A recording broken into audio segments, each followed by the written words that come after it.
thanks Harrier Trail Running for sponsoring this week's interview. Harrier Trail Running is a UK-based trail running brand focused on creating quality, functional and affordable gear for people who love running off-road, from beginners to ultra-distance runners. Their range includes race vests, hydration packs, poles, waterproofs and other gear designed specifically for use on the trails and in changeable outdoor conditions. We love the company here at Tea and Trails as they truly emphasise inclusivity and community, helping runners of all levels feel welcome and confident enough to explore the trails. The Exmoor 2.5 layer waterproof jacket is a trail running waterproof jacket built for runners who keep moving whatever the weather. Weighing from just 236 grams, this lightweight waterproof jacket delivers serious protection without slowing you down. Perfect for long training sessions, mountain trails or ultra distance races, and all of this for $94.99. I've been checking myself, Eddie. I was so paranoid after you said... I bet you have.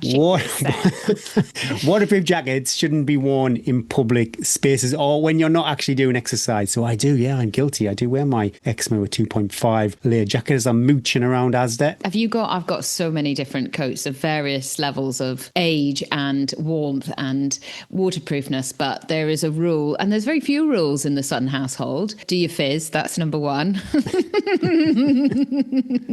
Be kind to each other. Do your fizz, be kind to each other. No running kit to be worn in public spaces. When I'm running, I don't notice it. It's when I sit in the car and I think, or yeah, if you have to pop to the shops and you think, I think it's the warming up. Someone will come up at me and say, you need to wash it in this.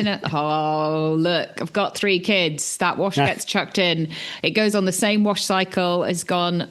But I never wash my waterproof, and I know you should layer it, whatever, blah, blah, blah, blah, blah, blah, blah. Nah, it's not going to happen. I've got a fire on my hand. I see Lisa, she's wearing my Lomond insulated jacket quite a lot. I've had a lot of compliments about that jacket. Colour, the fit. Yeah, it's a good one. You do look incredible when I see you in it. Wear it when our interjoining hotel rooms at the running show. Pray for me, listeners. Pray for me, listeners. If you would like to save 10% on your purchases from Harrier Trail Running, then use the code TEAS10 for 10% off site-wide, or check out their brilliant trail bundles for a special 20% off. This week we chat with Libby Clark. Libby just completed the Winter Downs 200, first time running this sort of distance, and here is a little snippet of the race in her own words. Winter Downs 200, joint second lady with the awesome Gemma Lyons. A race with the highest of highs and the lowest of lows. I laughed, I cried, I ate 96 porridge pots. An incredible life-changing adventure. We're really looking forward to hearing how Libby trained for this event, how it went, and all the adventures in between. Here's our chat with Libby.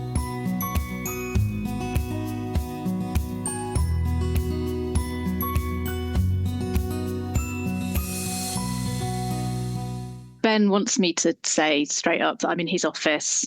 I knew he would. I was like, I bet Ben set up a stage. I made him go to Carlisle to the office today. He'd normally work from home on a Friday. I said, can you go in so I can use your office?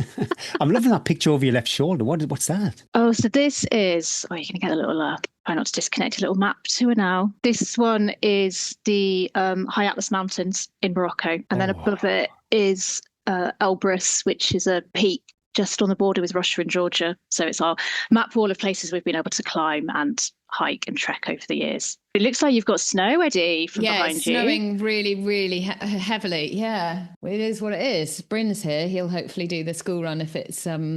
We live at the top of a track, and that's probably the worst bit until you get to like the road where people drive. Frantically looking at, even though I'm not doing the race, I'm properly invested in the weather updates for the Spine race. Even like hard mowers last week, I think that's probably where we started to see it unfold for the weather as it shifted in, but super stressful for everybody involved. People trying to get there, the race organisers, the volunteers. Be interesting how it pans out. I think, it's certainly if they get up to where we are, it's like early this week, it was sort of proper spine conditions. It was about minus 8 here earlier in the week, and everything was frozen solid, and it's snowy up. It probably still is snowy up tops, actually. I think it is going to defrost a little bit into next week. It might be worse further south, actually, and then it will improve. Like, we're not a million miles from Crossfell, so there's snow on Crossfell, but it's not awful like it was a week ago. Is it on your radar, Libby? Spine? You fancy 100%. Yeah, I do really fancy it, yeah. So is this like, maybe I'm getting ahead of myself, but is this like a stepping stone then? Stop. This is what he does, Libby. These are icebreakers, Eddie. This is You don't need to ice break with Libby. He starts talking and then I'm like half an hour and he's asked the guest all the questions and then he's like, now let's start the podcast. Back in 2025, December 2025, you toured the line and completed the Winter Downs 200, a grueling 200-mile ultra marathon, finishing in a time of 75 hours, 16 minutes and 27 seconds. All the time repping Atean Trails snood around your wrist. I hope it brought you a little bit of good luck out on the trails. And also I saw one of only 9 women on the start line too, Libby. That's incredible. I think out of the 9, 8 finished, which is an incredible stat. But yeah, what was the vibe on the start line? Field it's a pretty small event, right? It's, I think 56 people towed the line. Okay. And I think 38 finished. And yeah, that's right. 8 out of the 9 women finished, which was brilliant. The vibe on the start line, I think it felt really nice, actually. I think probably one of the friendliest start lines.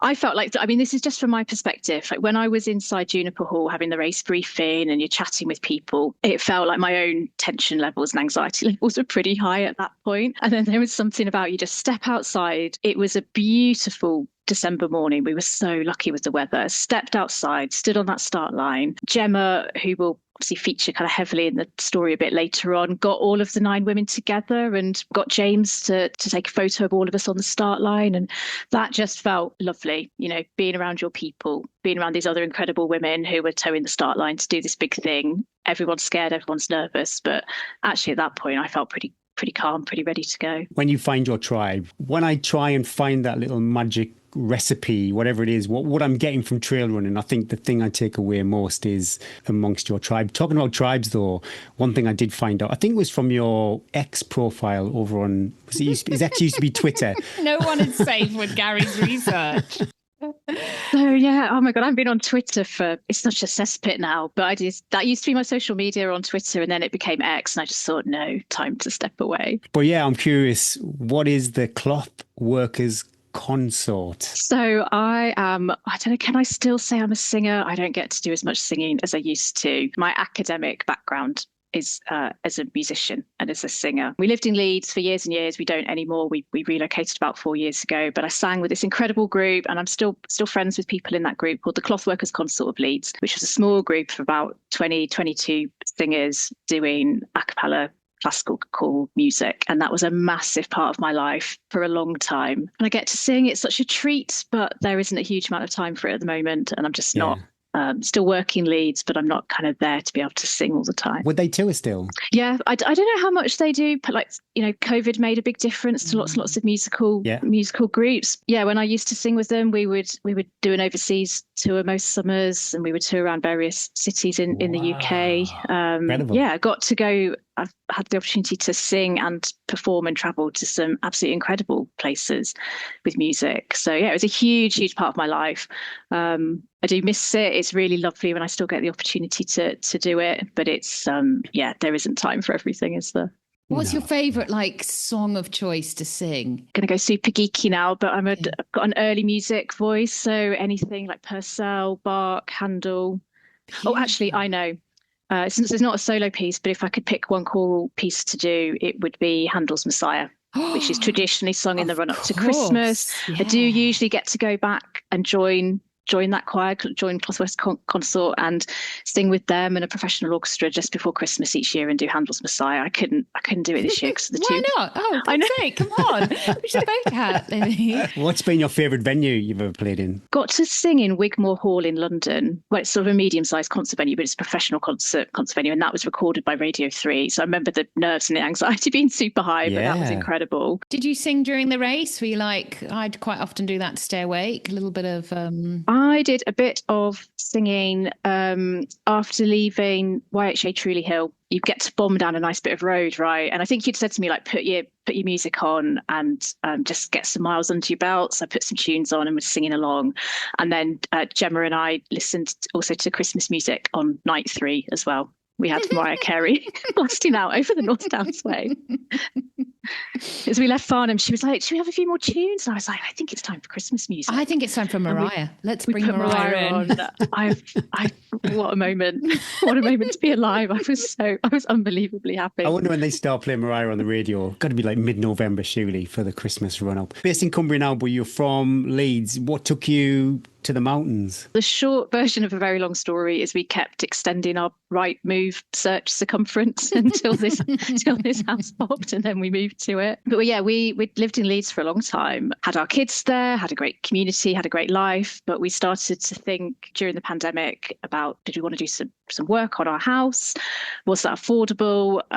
Turns out it really isn't, unless you're going to stay in that house forever. So then we started to think, oh, well, maybe the things we want, we will need to move. And it literally went from, we'd like to stay in the same area of Leeds, to, we can't find what we want, so we'll look a bit more widely across Leeds and the surrounding region. Nothing. Moved the search out to the Yorkshire Dales. Nothing. And we did like a right move search plus 15 miles. And this house, which I know, super dangerous, which is in the Eden Valley, beautiful Eden Valley in Cumbria, popped. This incredible house sort of place I don't think we ever thought we'd have the opportunity to buy and live in, that needed a lot of work, which is why nobody else wanted to buy it, I don't think. And came and looked around during the second lockdown, so it's January 2021. And because it was lockdown and the housing market was up and running, but it didn't really feel like we should be travelling that much, we literally came and looked at it. I could see from the look in bed, my husband's eyes, the minute we pulled up, I was like, we're going to buy this house. Looked around it. We were totally blinded by love for it. So we didn't see really the reality of what it would take. I told you, Eddie, it was a house that had 14 children, a family with 14 kids. I know that was my face as well when we arrived. And the mum homeschooled them all on a permanent basis. 16 people can do a lot of wear and tear to a house, we discovered when we eventually moved in 8 months later. We did what we thought was super original, but actually everyone was at it, weren't they, during COVID? You kind of think, we'd always thought about moving to the Lake District or to Cumbria. I actually grew up in Suffolk, rural Suffolk, super flat, but used to come to the Lake District every year for holidays. Love the mountains, love climbing. I think we thought at some point, maybe once the kids had grown up and left and we were old and grey, we might retire here. And then suddenly there was this opportunity because of COVID. Well, could we keep our jobs and move? And, maybe eventually find jobs that were closer to home, but should we just take that leap? I have to say we didn't. Once we found the house and we looked around and we decided, this is for us, we didn't let ourselves think too much about it. If we're going to do it, we've just got to take the leap. And this is the opportunity to have this lifestyle that was kind of dreamed of for us and for the kids. I think you make everything work then once you found that property. So you must have sensational running literally just out the door. Yeah, I can turn left out of my door, left again after the little church that we're next to, and I can be straight up onto the Pennine Fells. So our house backs onto Thackmore on the Pennine Range. So 35, 40 minutes, I'm at the top of Thackmore. Got plenty of options. You could run all the way over to Crossfell if you had a half a day to spare. But it's all there on the doorstep, or I can jump in the car and you can be over in the Lake District, like 40, 45 minutes. Be bombing up Blencathra. Sounds like the dream. It sounds like the dream. It is the dream. How are you feeling almost a month after the Winter Downs 200? Also, have you been for a run yet? I looked on your Strava and it's a sensational image of the map on the Winter Downs 200, but left or right of that, it's a complete blackout, nothing going on. Doing pretty good, yeah. I was thinking this morning, so it's the 9th of January today. I was thinking, oh my God, this time a month ago, I was like one of two people. I was kind of calm and collected one minute, and then the next minute I was just absolutely kind of consumed by dread by this thing I was about to do. I think I've had a really pretty good recovery. I felt incredible after the race. I think it helped with where Christmas was positioned, because I just had a week and a bit of work after the race and then just a bit of downtime. I could properly recover. I think I'm pretty much back to normal. I've got numb toes still. All my toes are completely numb. I think Eddie said that's pretty normal. It will take a few months to come back. And I do think there's some residual fatigue. Over Christmas, I could catch up on some sleep, and there was definitely a bit of daytime napping going on. Now everything's back to normal, work, the kids, all the rest of it. And I've had the occasional time where you just suddenly feel this wall of tiredness come towards you. It's not really the done thing to nap at work, is it? So it's not power It's through. amazing. I always visualize after a big race. I've never tackled anything like this. And we spoke to Trish last week with the Dragon's Back FKT. And I visualize like a real super chilled Christmas. But the reality is, yeah, we're parents. I've got 2 kids. You've got 2 kids. So you have to show up still. Yeah. And I just went, because I'd had the week off work for the race. And so I just went straight back to work on the Monday, and was traveling to and from Leeds that week. And I don't know, I think there's just, I don't know how much adrenaline is actually still in your system at that point that kind of powers you through. It'd been such a great race. It had all gone so well. I think that impacts a lot maybe on how you feel after the race. If you've not had fun times, or it's just, maybe it's not been an incredible race, but it's not been a total disaster, you just feel a bit meh about it, like that can all impact mentally and emotionally how you feel afterwards. Whereas I'd had this incredible experience, and I think just the high from that just about got me through that 10 days of work. Yeah, Christmas is full on. My kids are still young enough that it's all super exciting and super busy. But then I didn't work between Christmas and New Year, so I could relax. But yeah, to answer your question about running, I think I had a week off, Eddie, and then started running again. I think you had 10 days. Let's not make too much of a hero, Libby. I think it was. So what is work? You mentioned work a couple of times. I think it was director of operations. That sounds like a really important job. And also, yeah, do you bore your work colleagues with tales of 200 milers? Oh yeah, my poor work colleagues have been so lovely about it. Yeah, I'm a director of operations at the University of Leeds, so it's a full-on job. I really, really love it. Workload's big team of people because of where I live and where I work. A hefty commute to throw into the mix as well. Yeah, my work colleagues have been really, really lovely. I mean, really, whether they liked it or not, they got the race story in the week after. But I had lots of lovely work colleagues who were, I knew they were tracking me, they were sending messages. People have been really nice and asked about it. I think they're probably ready not to hear about it anymore now. Are you still putting the buckle on your desk every morning? Do you just go in and go, oh, God, what's this? Or just move this. Heavy old thing. This old trophy. I love it. Amazing. Libby, tell us a little bit about your journey into ultra running, how you found yourself on the 200 meter start. 200 meter? I can imagine that'd be worse. 200 meters. Oh my God, I'd be more scared of that. Slowest 200 meters ever.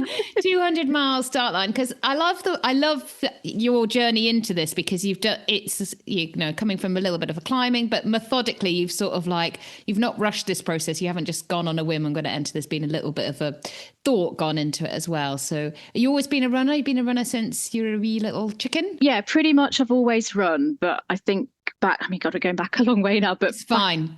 Reel those clocks back. Yeah. So back at school, I played loads of sport, particularly lots of hockey, netball, athletics. And so I ran, but I don't think there was any structure to it, right? And I remember doing cross country, and if I'm perfectly honest, didn't particularly love cross country, but I was super competitive. So I didn't cotton onto the fact that you could just go really slowly at the back and then you wouldn't get through to the next round of races. So I would go and I would push myself, and I'd get put forward for the team and get forward to whatever the next county trials were or whatever. But I don't remember loving it. It was just part of what you did. To be honest, I lost the 3 years at university to Eddie. You and I've never talked about this, but we must have overlapped at Durham. We must have crossed on. We must have been in Clute or Rixie's. Clute, 100% Clute. We must have shared a dance floor in Clute at some point. Definitely. I tell you what, when we next meet face to face, we'll do a few dance moves and we'll be like, yes, I remember you. It would have been more likely Clute. I think we only went to Rixie's. Was it a Monday night maybe when we went to Rixie's? There was definitely one night where it's buy one, get 64 bottles free. Yeah, those awful Alco Pot drinks. You could get 2 bottles for £1 or something. Amazing gut training, because they were just full of sugar. Yeah. So I think that is the start of where I loved I could just down anything and use that fuel on the dance floor. Yeah, 100%. I think I was probably more of a Rixie's girl, but we did do classy. As well. You were a bit more classy than me. Yeah, well. So yeah, we must have shared some time at Durham. And in all truth, I think I used to go to the gym once a week with my friend Sarah. In all honesty, any fitness and any kind of things I'd done at school kind of went out the window. And then after graduation, moved to Leeds for work. And I think my 20s really were lots of time in the gym. I loved all the sort of body attack, spin, I do treadmill miles, but again, there was kind of form or consistency to that. And then, yeah, like I said already, a lot of time just fell walking in the UK, and then a lot of time doing these high altitude climbing and mountaineering expeditions. And I do think it's been pretty good training, particularly for a multi-day, because you've got these multi-day expeditions, you're carrying this massive pack, you've got the altitude, you've got all the kind of camp management and camp admin and all the things that you've got to do to kind of take care of yourself and get yourself to the top of these big mountains. So yeah, that was very much my 20s, and I had big aspirations. I'll still go back to it at some point, actually, to do all of the 7 summits. So that's the highest summit on each continent, and we got as far as doing Africa and Europe, and then I got pregnant. So sort of haven't put on a pair of crampons or picked up an ice axe since. That was definitely a big part of our 20s. But at some point, and I can't remember how it happened, kept hearing people in Leeds talk about this race, and anyone who's from Leeds or nearby would have heard of it, called the Leeds Abbey Dash. And it's this fast and flat 10k road race that goes from Leeds city centre out to Kirkstallabby and back. And you know how these things are, they kind of, you hear them mentioned once, you hear them mentioned a few more times, and then it gets into your head. And I just thought, should I give it a go and see what I think? Trained really hard because I wanted to get a good time and see what I could. Eddie's smiling theme to this. I didn't want to just kind of turn up and finish it. I was like, can I get a really good time? And I think I did it in something like 47 minutes, which is not super fast, but I was pleased with that.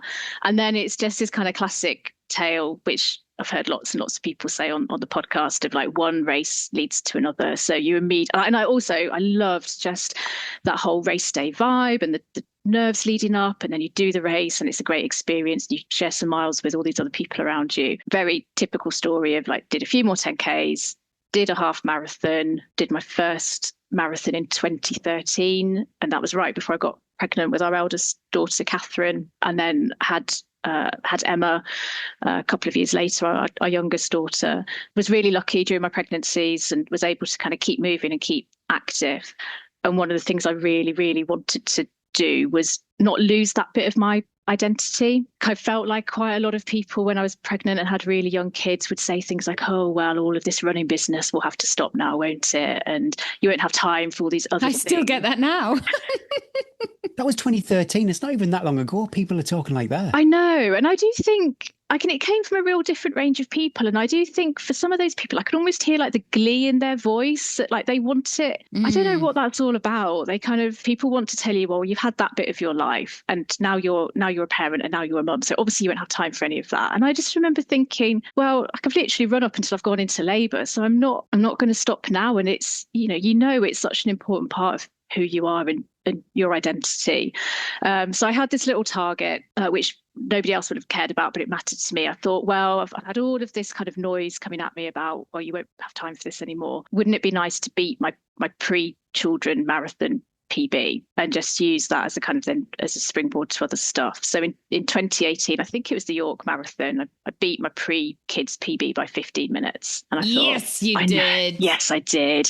And the kids were still quite young. I think Emma was 2. I was still breastfeeding. I've done marathons since, but I haven't tried to race a marathon since. I'd still be interested. Well, would I be interested to know, could I beat that time? Yeah, you could. Marathon training. There's nothing like the marathon. There's nothing like the marathon, Libby. I love it. I love it, but it's such a different ball game, isn't it?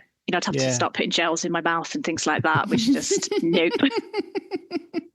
And I'd have to do some actual proper speed. You'd have to get like road shoes and like those little because you want to be really competitive, and so you'd have to get those little shorts and a little bra top. Yeah, no one needs to see this stomach after 2 children. So yeah, I did that, and then it was like, well, what do you do? Do you keep trying to get faster, or do you go for longer? And I did try and do some kind of faster times on races, and I'm still trying to get a sub 45 10K. I just can't quite seem to crack that nut. But I thought, well, let's go longer. Did my first ultra in 2019, the Guernsey Ultra Marathon, which classic. Is such a good one. It's such a good one. Everyone one. I've ever heard doing that, having done that, says that's amazing. It's an incredible race. So I booked on myself and my husband, which he wasn't super happy about. And I said to him, I don't know if it's still a really popular race, but it was when I did it. So it's sold out and we were on the waiting list. And I was like, don't worry, we'll never get spots. And of course, we got spots. And it's cheap as well. Or it used to be cheap, but then you've got to factor in travelling over to to Guernsey and all the rest of it, which is not so cheap. But that is, for anyone who hasn't done it, that is, you just run around the circumference of Is it about Guernsey. 40 miles, isn't it? It's less, it's 36 miles. So it's really nice. If you've done a marathon. It's still going. I'd love to go back and do it again. And then signed up for my first 100k race to the Stones in 2020. And I also had a good for age place at London Marathon and Boston Marathon in 2020. Obviously turned out to be a terrible year to have good for age places. Everything got canned because of COVID. Race to the Stones didn't happen in 2020, so I just pushed the entry to 2021. And again, I enjoyed it, loved it. That was my first 100k. Again, I think that's quite a nice one to start with. Got pretty decent time, and then thought, right, what's next? 100 miles. So signed up to South Downs Way 100 in June of 2023. That's when it all went wrong for the first time with my first DNF. But this is a lovely part of the story, because this is where our paths first crossed.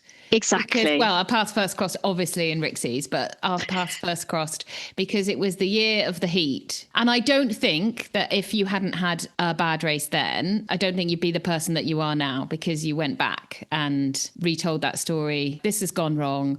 What do I need to do? And then you rewrote what had been like a relatively smooth like progression, as lots of people find. Yeah. And then when it all goes wrong, it can be like you kind of have two choices, don't you? I keep doing the same thing. I stop, or I look at a different way of doing stuff. Yeah, 100%. I think that DNF, from the perspective of my running, is the best thing that ever happened to me. So yeah, it was the super hot year. I mean, that race is often a hot race, right? But 2023, was it about 30 degrees plus? 40, yeah, 45. It was like the Marathon des Sables on the south coast. And what I didn't know at the time was that Eddie was on the start line as well. I had this target, this sub 24-hour target for that race, which in retrospect was something I should have shelved straight away, seeing what the conditions were. But I set out too fast, made really good progress to start with, and thought, okay, by the way, I hate running in the heat. I really suffer in the heat. It's like anything above 15 degrees for me is a bit too much, if I'm honest. But it was all going all right until about the 45-mile mark. I can't remember, Eddie, what crew point is at about 45 miles, but I saw my crew, Jude, who will feature heavily in stories, and her husband, Paul, who were crewing me. And I just suddenly realised I felt like I'd been completely emptied out. There were just men everywhere at that crew point, just like spaffed out all over the floor, just lying on their backs. The race was over, and I think there was pretty high DNF rate that year. But I kind of carried on, but really just sort of death marched the next 25 miles of that route. Everyone kept saying, oh, you'll get energy, you'll get a second wind when the sun goes down, but that just never really materialized. And by the end, I was doing half an hour miles. I just couldn't believe that one individual could move so slowly. And poor Judy, I kept seeing Jude, and she was just trying to get me to get my shit together. I remember her saying to me, like, come on, Libby, when people overtake you, you've just got to kind of get on their heels and stay with them. And she said to me, have you got the capability? And I was just thinking, no, Judy, no, I don't. I think that's the thing with heat stroke, is you can't come back from it. Like, once the body's gone into that, like, the heat has got hot, it's not a case of like, it's a case of actually 24 hours it's going to take to cool down. It's not a case of just slow down. While you're still moving, the body is still in horrible shock. But you went back the next year. Went back the next year. So yeah, that was a DNF. And then after the race, had all these running friends message me and saying, like, have you listened to Tea and Trails? And they're like, you've got to listen to this podcast. Like, the co-host Eddie, she did the race too and didn't have super fun times. And she did this episode all about the race. So I listened to that, and your episode on that race kind of resonated a lot in terms of my own experience. And then I also knew, Eddie, that you coached for Centurion Running. So I just kind of toyed with this idea for a few months of, like, I already knew I was going to go back to the race within 24 hours of that DNF. I'd signed up to go back the next year. But I did know I was going to have to do some things differently. Eventually said to my husband, it's just a 6-month investment, right, Ben?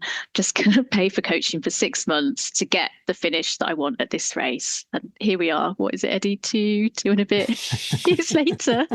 I don't remember it ever being like me ever saying, sorry, do you want to stop?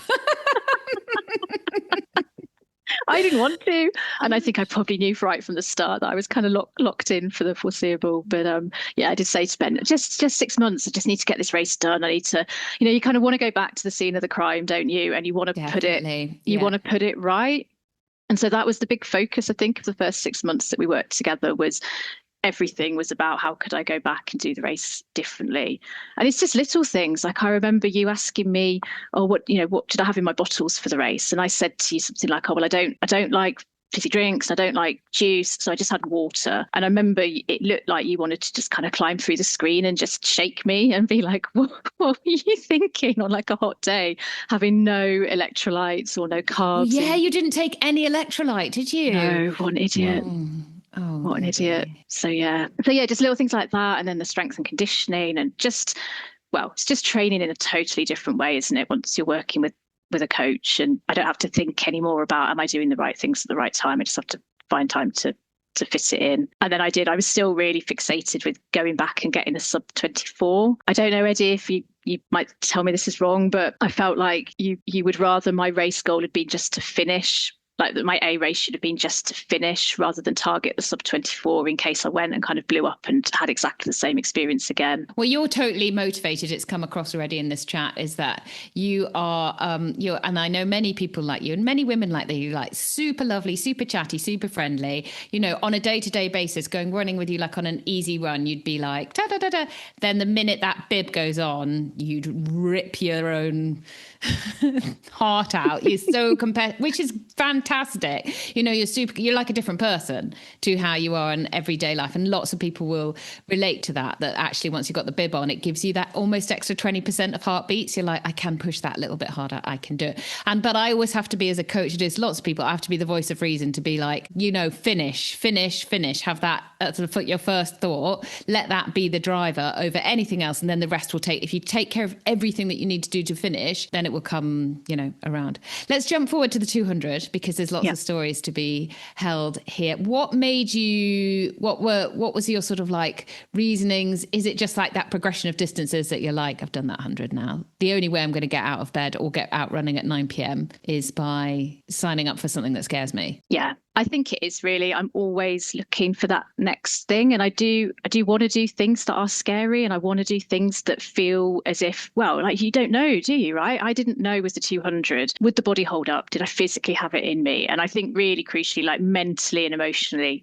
have you got it? Have you got it in you? And I have done a couple of hundreds since the South Downs Way and a few other races, and I'll still go back to those distances, but I am looking for something that gives you that kind of moment and that feeling in the run up to it of like, whose idea was this? Like, why have I signed up to this?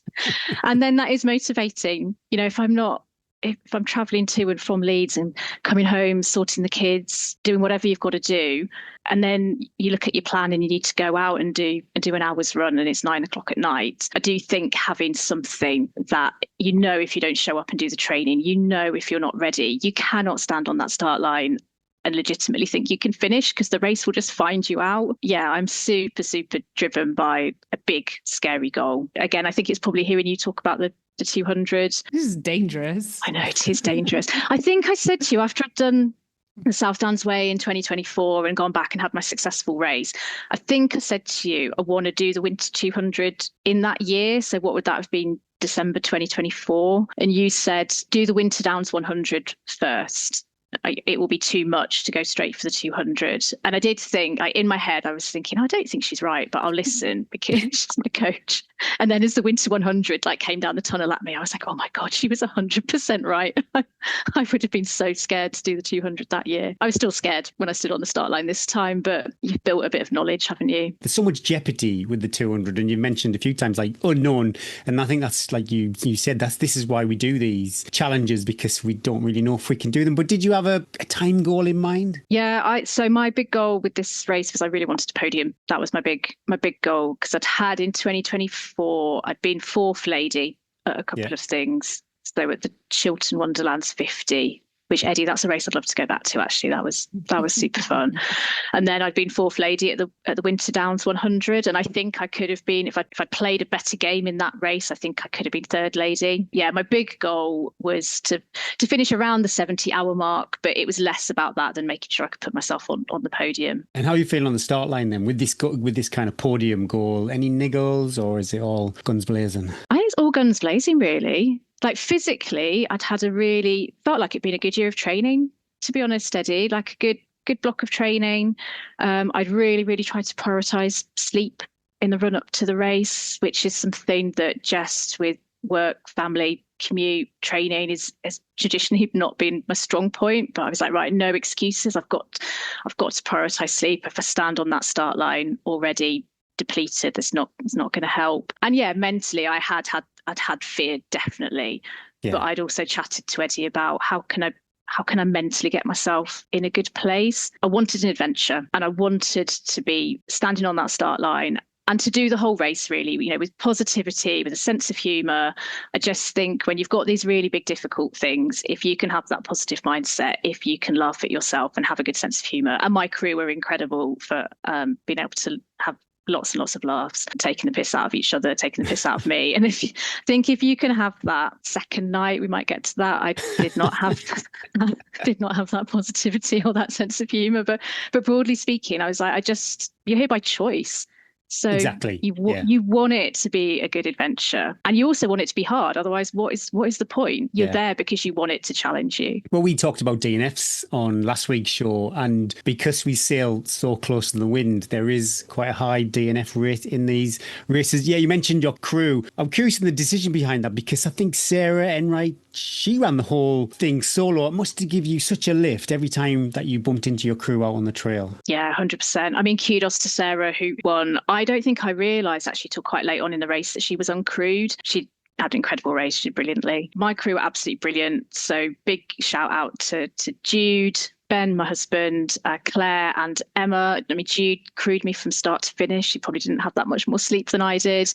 And then Ben joined later on the Wednesday, and Emma and Claire joined on the Thursday. And I just think knowing that whatever it is, 10, 12 miles, you're going to see your crew, that they're just going to do all the practicalities, like sort your feet out, give you a cup of tea, do your bottles, give you some food, but also just have that morale boost. And I felt for Eddie. Poor Eddie got added to the crew WhatsApp group, didn't you? I saw that happen. I was in it. I just added a few GIFs, a few photos. I didn't add any professional wisdom. I just added a bit of hilarity. I loved it. So, Libby, are you checking like WhatsApp actually when you're on the trails? And actually, maybe I've never done. See, my approach is I've never done a race like this. So, yeah, I think Northern Traverse, I'll be literally calling anybody that will pick up the phone.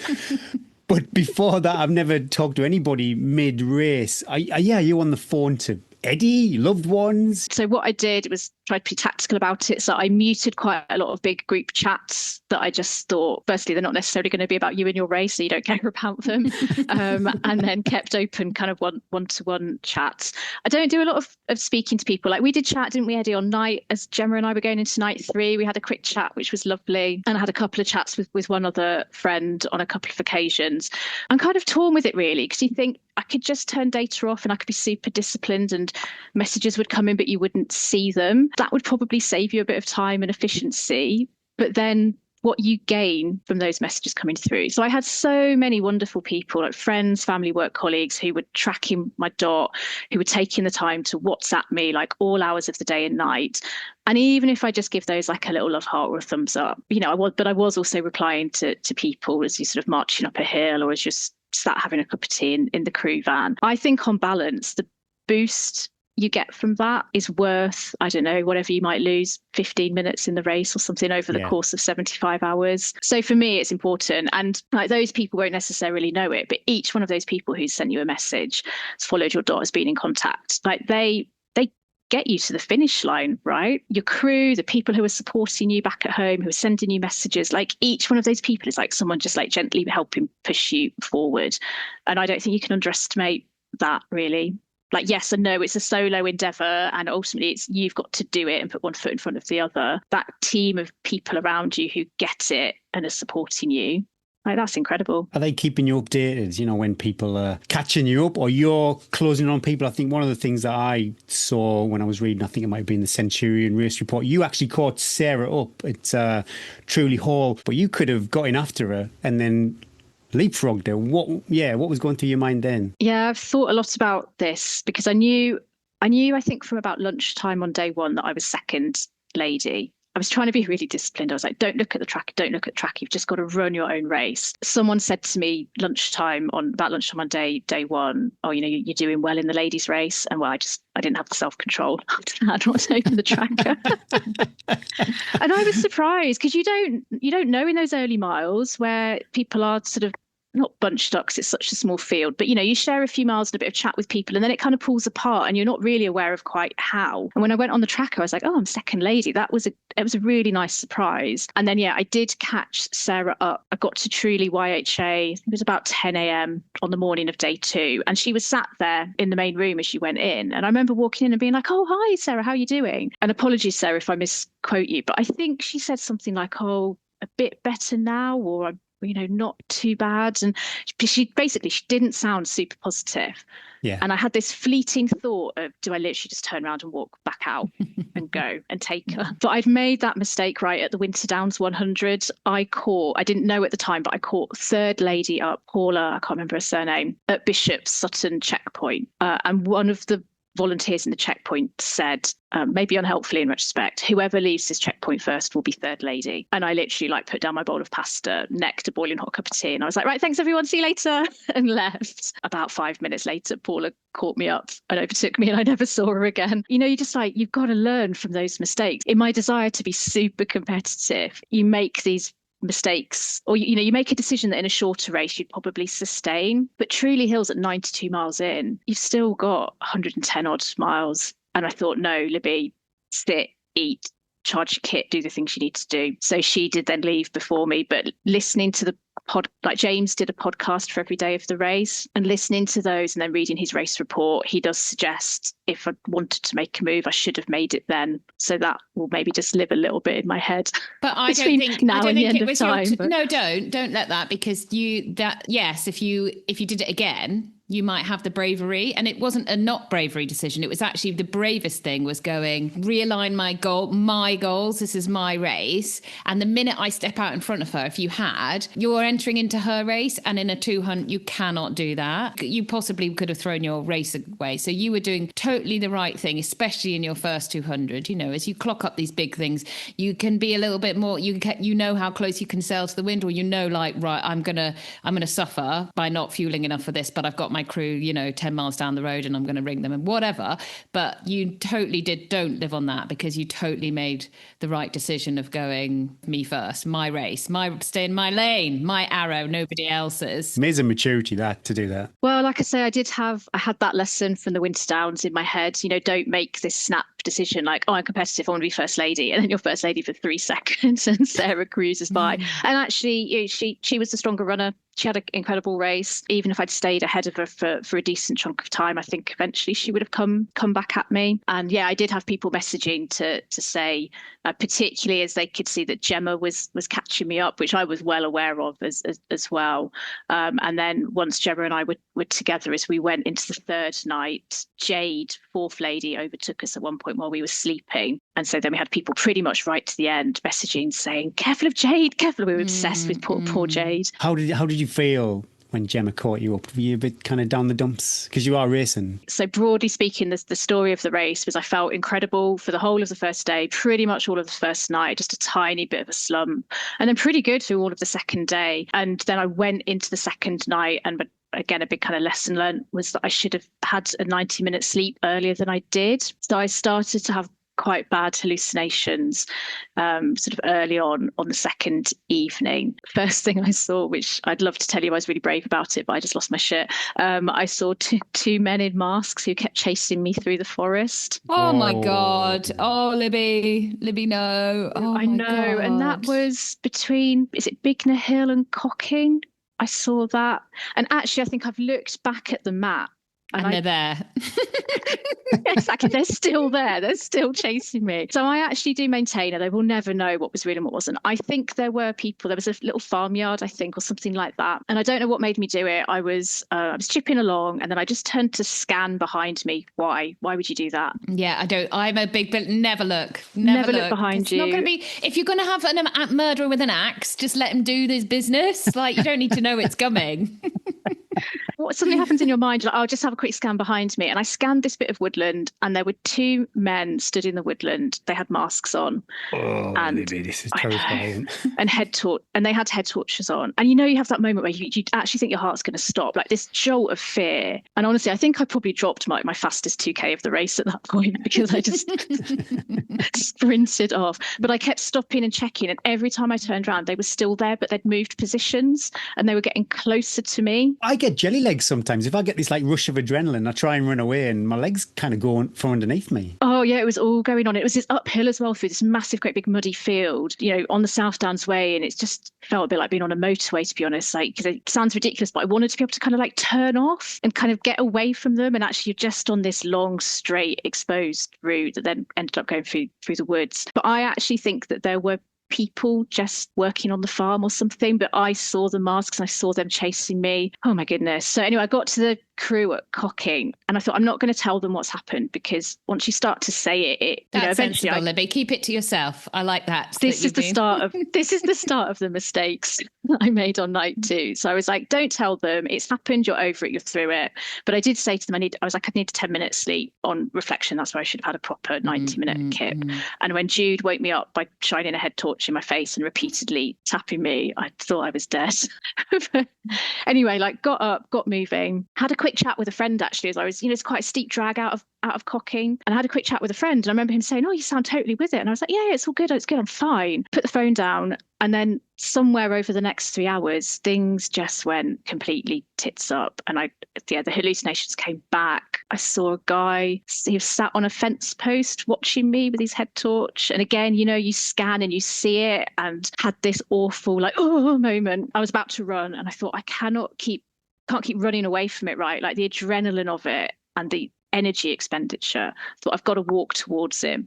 And so I was like a lunatic at this point. Took one step towards him, and I said, I know you're not real. And he was still there. And I took another step, and I said, I know you're not real. And I took another step. And then all the shapes kind of shifted, and it was just a bale of hay. Oh, thank God. I thought you were going to say, and then he went, I am real. I was going, oh no, this is the worst Netflix film ever. But this is the thing, right? In your head, you're like, well, you've lost the plot at this point. You've been up 40 hours. You haven't slept. But in my head, I was like, well, he could be real. Like, in your head, it's not. But there's a bit of you that's like, but what if it is? And I'd love to tell you I saw really nice, lovely things. I know. But I just okay, yeah. I just didn't. And so then there was this thing as well. And I know it's happened to me before. Loads of other people will have experienced this, where you think you've been running you feel like you've been running for 7 hours. And then you look at your watch and you've moved 150 meters. You're like, I just couldn't believe how long it was taking me to get to the crew at Harting Downs. And I kept opening Google Maps to see where their symbols were. And it was like they were getting further. At one point, I remember saying to myself in a really sad voice, they're getting further away from me. And it was a misty night up on the Downs, and just, it wasn't super fun times. And I had this plan that I was going to get to the crew, and I thought, I just need to say to them, I'm scared and I'm exhausted. I need to sleep. And when I got to them, what the words that actually came out of my mouth were, I have no words to say, I need to get in the van now. I think that's getting the message to them quite quickly. You didn't need to converse, you needed sleep. They were just like... But when you feel the mood kind of shift around you, and I was like, oh no, those weren't the words I meant to say. And then I got in the van, and I was like a child, sorry crew, really sorry. I kind of turned my back on them and laid down, and I thought, oh no, Libby, that's like the second mistake. And then I don't know if Ben or Judy said, okay, you can have an hour's sleep. And I remember in my head thinking, what do you mean I can have an hour's sleep? Like, I am done. I am absolutely done. Oh no, actually, then I did make a good decision. Oh, they slammed the door shut. And then I remember thinking really sadly to myself, well, they've left me. I'm all on my own. And it would have been so easy at that point just to like sink into sleep. And I remember thinking, no, Libby, if you sleep, then you wake up, then you've got to do all your admin. So I was like, no, get up. like start to charge stuff, have some food, and then you can have a sleep. And the crew saw me put my head torch back on. Ben got back in the van. And at that point, I'd love to tell you, I just was really brave and just had a couple of tears, but I like sobbed uncontrollably trying to get across to him, like just how scared I was and how tired I was. And then I was like, right, get the rest of the crew back in the van. Like people kind of need to know where I'm at. But at that point, sorry, Gary, it's a really long answer to your question about how did I feel about Gemma catching me. I had this dual thing of, I know I need to sleep. I can't fathom the idea of like getting out of the van and going into what I know is a really dark wooded bit of the route on the way to Queen Elizabeth. I can't fathom doing that. But also Gemma, she's going to catch me. And in the end, Ben was great. He just called it. He said, this is not up for discussion or debate. You're going to sleep here for 90 minutes. And he sort of gently just took my phone off me as I was obsessively looking at the tracker. And he was like, lie down, sleep now, which was a good shout. And then when I woke up, she was asleep in the van next to me. But I left kind of knowing that sooner or later she would catch me up. And I then actually saw her at the sustainability centre. I was in there having some breakfast and she came in and we had a chat, and then I left before her, but I left thinking probably it'll just be couple of miles and she'll catch me. So I think she caught up with me at about mile 142. And I was like, I was ready to race. I was like, I've been second woman for the whole thing. I'm not going to give this up. But you also know you've still got 100 kilometers to go. Like that is a long time to try and bury one another. But Gemma's first words to me were, do you fancy some company? Should we run together for a bit? Oh, not do you listen to the Teen Trails podcast? You seen my buff, Gemma?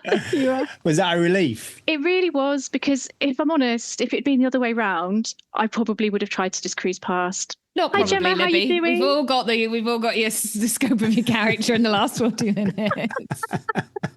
So, you think I'd love to tell you that if the roles were reversed, I would have said the same thing, but I probably would have just cruised by and tried to race her. But actually, she, Gemma had exactly the right idea about her.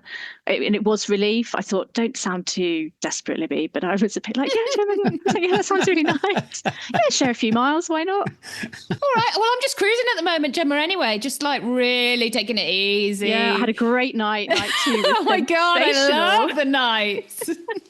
Did you share hallucination stories with Gemma? We did. I don't think anyone had a great second night, to be honest. And then on night 3, even together, we saw a couple of kind of weird things that we were like, why is there a guy on a horse? And then it's like, oh no, there's no guy on a horse. We started running together, and then that was it. By the time we saw our crew a couple of hours later at the last crew point before you chip off the South Downs Way, we'd hatched the plan. And I think, again, it was Gemma really, so all credit to her, who said, we will be stronger together. We could spend 100k racing each other and repeatedly being trying like to bury 5 minutes apart. Exactly. Just the exhaustion of trying to bury one another, and who is going to kind of give that up first. And we both would have fought for it, I know. And her saying pretty quickly and early on, we'll be stronger together, we can go through the third night together. That was a great decision. And we were really well matched. Thinking about this a lot since the end of the race. We cracked on, we pushed one another, we had lots of chat, but sometimes you're just kind of grinding on and doing the work. That was a brilliant partnership. And it meant I absolutely loved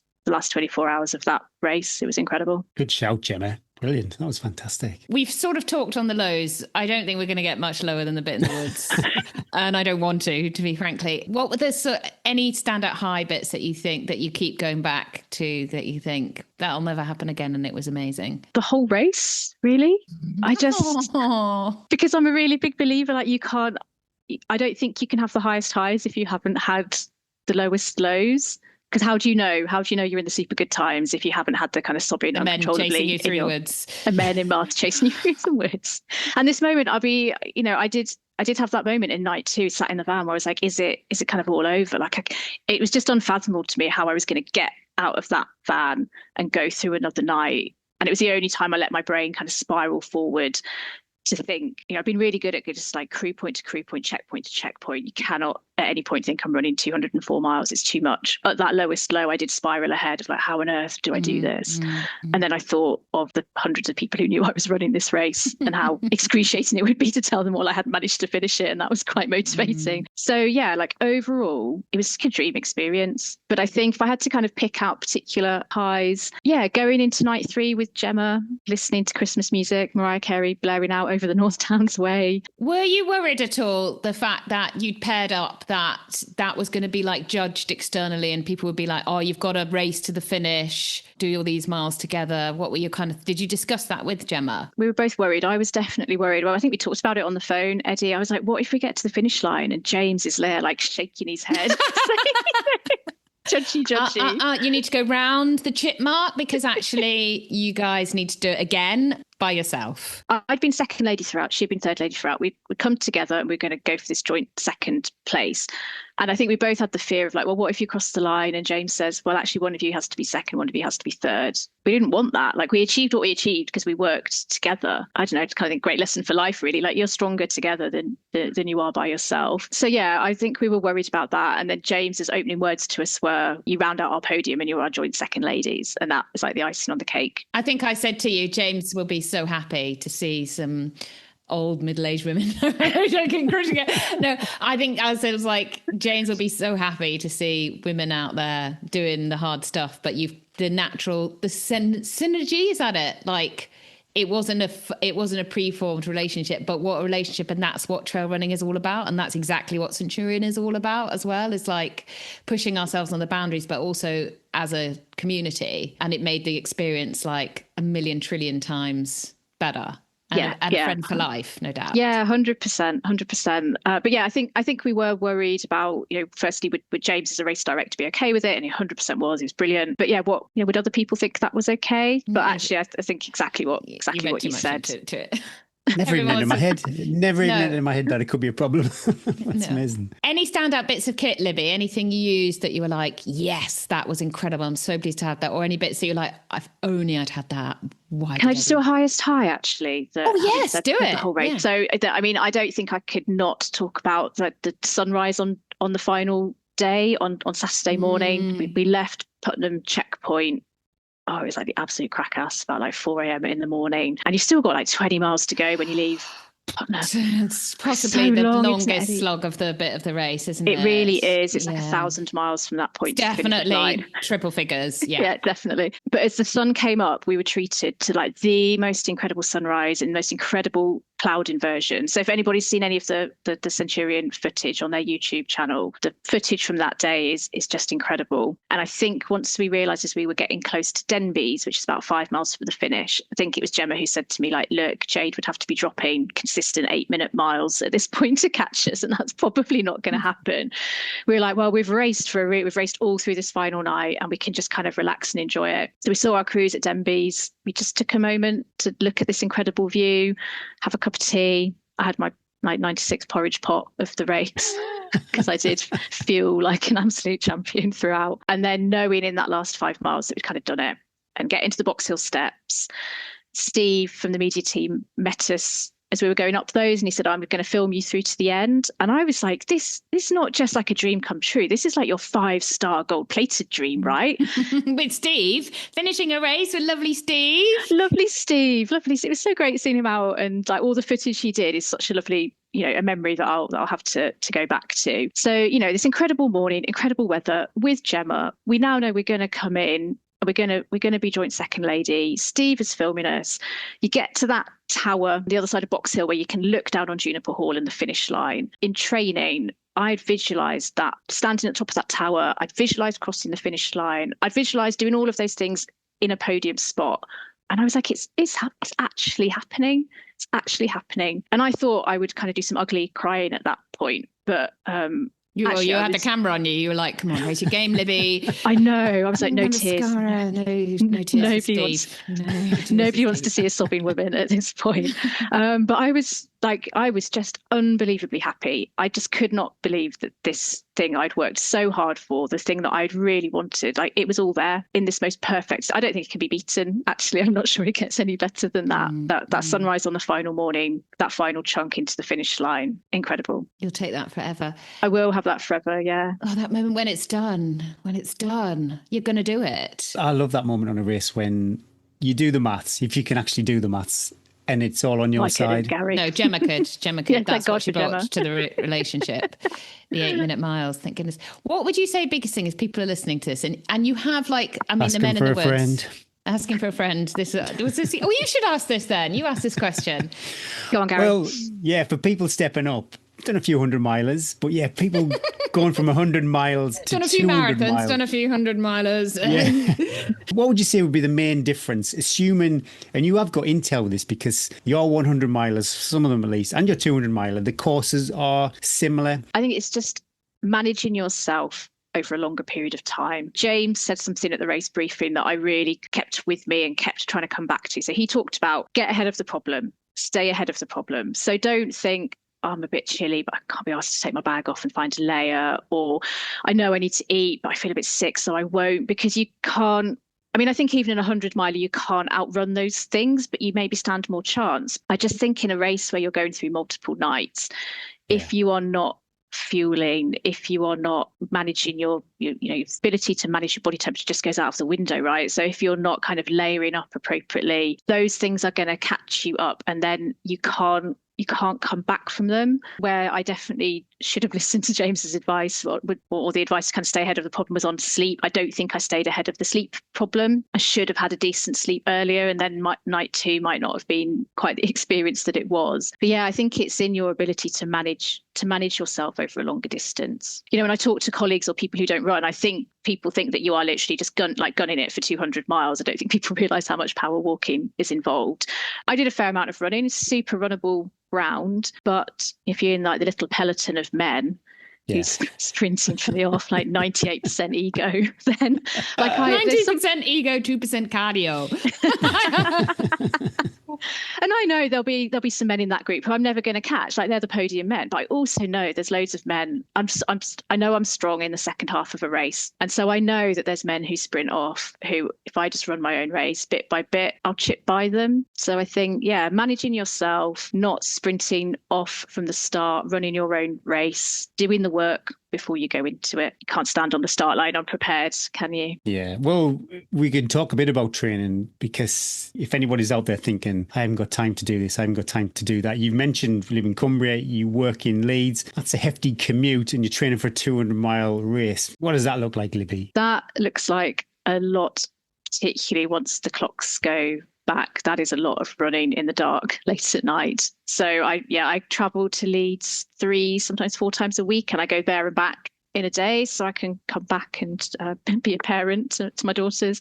So that is a 6-hour round commute, and it just means, and Eddie will see this from when I upload my training, I'm regularly going out 9:30, sometimes 10 at night. I've had the odd week where I've set the alarm for like 3:45 in the morning so I can go out and do the session and then come back, shower, travel to Leeds. But I think when I started sleeping in my running kit, I thought Ben might file for divorce. He thought I'd taken things a step too far. Inevitably, it's just a lot of late night training. In all truth, if you waited for the motivation, like, you'd never go out, because who really, if they're honest, wants to be going out, particularly on a winter's night when everyone else is sat in front of the fire? Who wants at that point to put their trainers on and go? So I think, don't think, just do. And you're not a super high mileage, Libby. No, I'm really not, am I? That's really important if anybody's thinking, I don't have time during the week. I mean, it can be only just double figures by the weekend, and then you top it up with a long run. And again, the long run isn't always, you did some recce weekends, but you don't need to be running a super high volume. You just need the consistency. 100%. I was thinking about this because I think people's view would be, oh, you must be running like 100-mile weeks. Like, there's just no way with my current setup that anywhere near that mileage would be possible. So I think, Eddie, looking back at Strava, it probably averages at somewhere between like 60 and 75 kilometers a week. It's not massive mileage at all. But running 6 days and then a couple of strength sessions, which I just do at home with my own kit that I've just sort of built up over time. Because again, I think one of the first discussions I had with Eddie was her saying there just won't be time for you to go to a gym. We live really rurally. It would be getting in the car, another drive. Like, it just becomes friction. Right. So do those sessions at home with your own stuff. Oh, that's important to share that, Libby, because there'll be so many people out there, maybe then like nursing an injury and they've got a race looming in the summer that, they don't have to be going back out there and doing 90, 100-mile weeks and all the elevation. Yeah, thanks for that. Yeah, you really don't. I do think just like consistency. I know that's where I can be strong. Like, I'm such a tick lister. So boring. Yeah. She's so boring. So boring. I really am. Like, if you give me something to tick off a list, like, that is 100% up my street. So like Training Peaks, where you get the little green tick and then the green pie chart at the end of the week. yeah, I will do that, and I will just kind of keep showing up. And I think it's worked.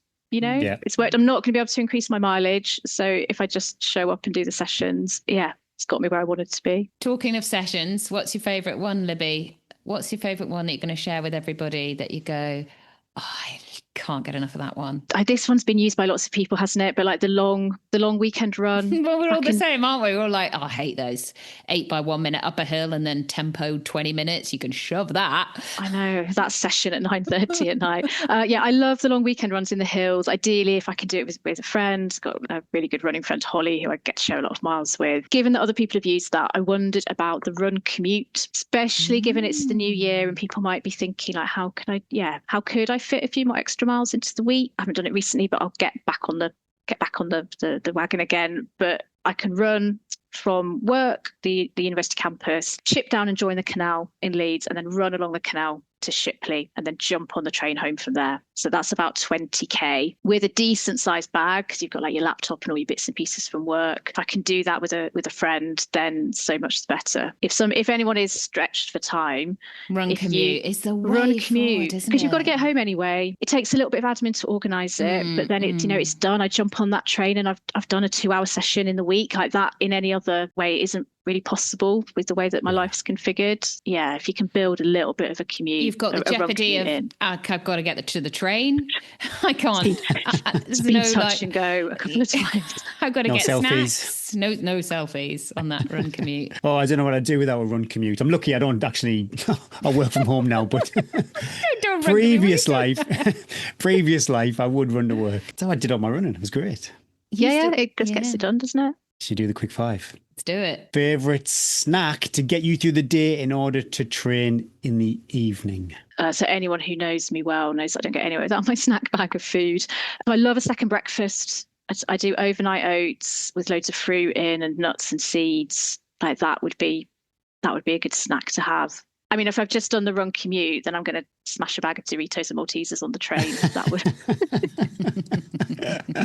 How do you make your overnight oats? Because I'll put my oats, then I'll put a bit of milk, then I'll do yogurt, frozen berries, and then I'll finish it off with seeds and a sprinkle of honey. What's your set? Oh, I like it. Porridge, oats, chia seeds, some mixed fruit and nut, oat milk, raspberries and blueberries, and a little drizzle of honey. I don't get the chia seed bandwagon because there's no goodness. Those are in your teeth for the rest of the day.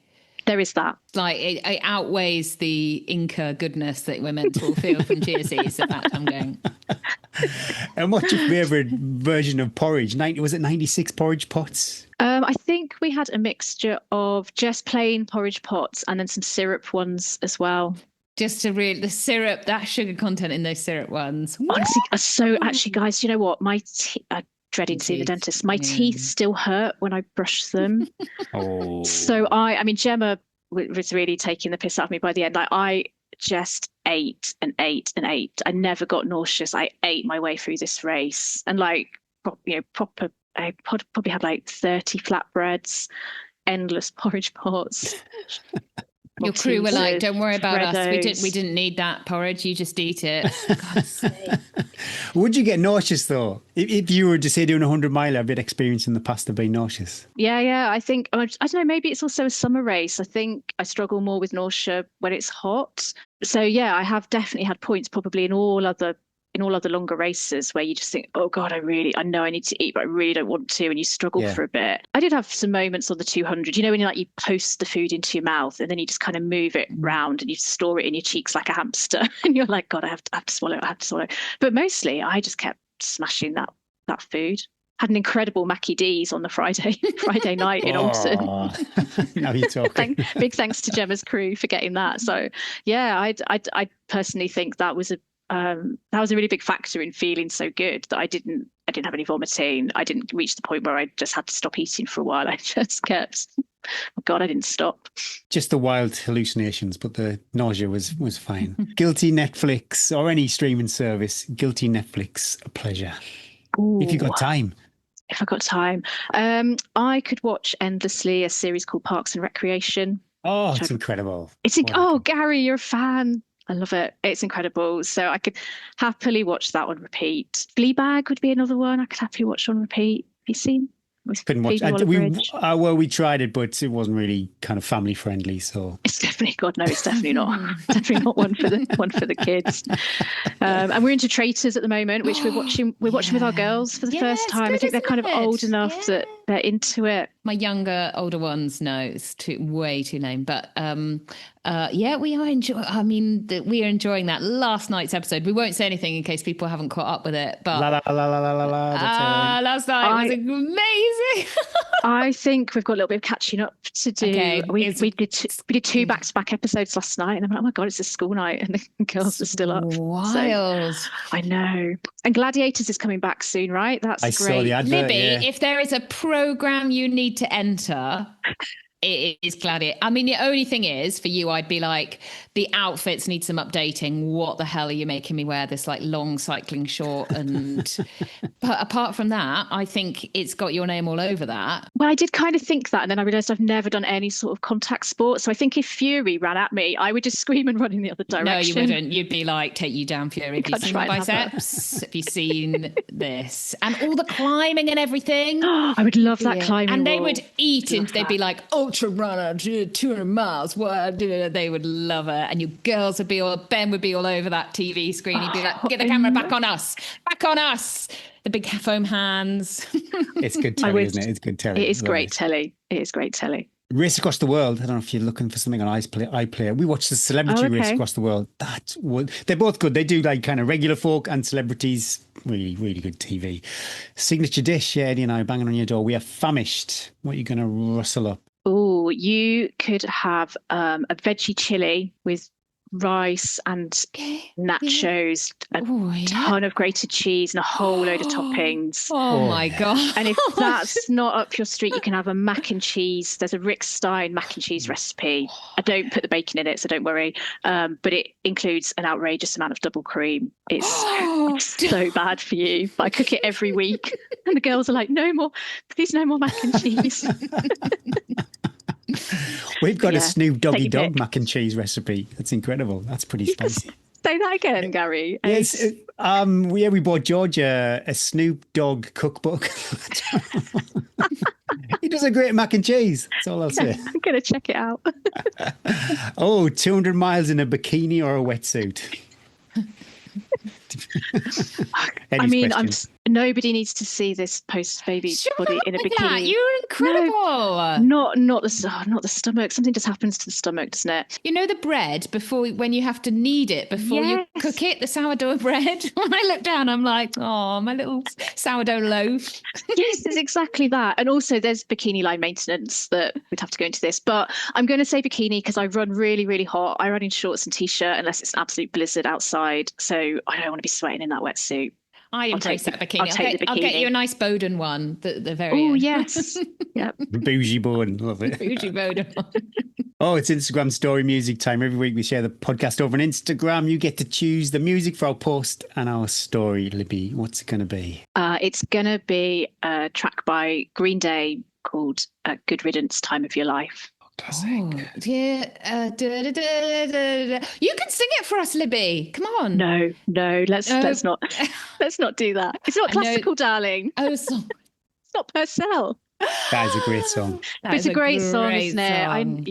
It's a great song. I have it on my running tracks. I listen to it a lot. It's got to be that. Before we go, you should tell Gary what your next adventure is, because I think Gary could be both a help and a inspiration for this. No, not hindrance. So Gary, I broke the rules of like no big decisions after a race because I actually thought I was invincible in the weeks following the Winter 200. So I booked in a Bob Graham round for early May. Oh, sensational! 8th to the 9th of May. Come join for a leg. Yeah. Oh, I've got my planner here. This is live, listeners. Whatever you've got, just cancel it out. Yeah, cancel.